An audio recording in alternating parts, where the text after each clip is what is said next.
So let's talk heat maps today.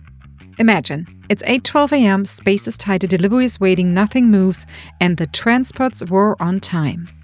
Your transport capacity looked fine, but the traffic routes were overloaded. And then the new variant came in and suddenly nothing fits.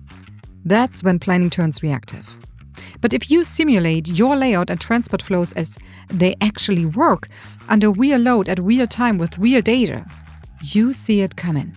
A digital twin lets you do exactly that before delays happen, before mistakes cost you.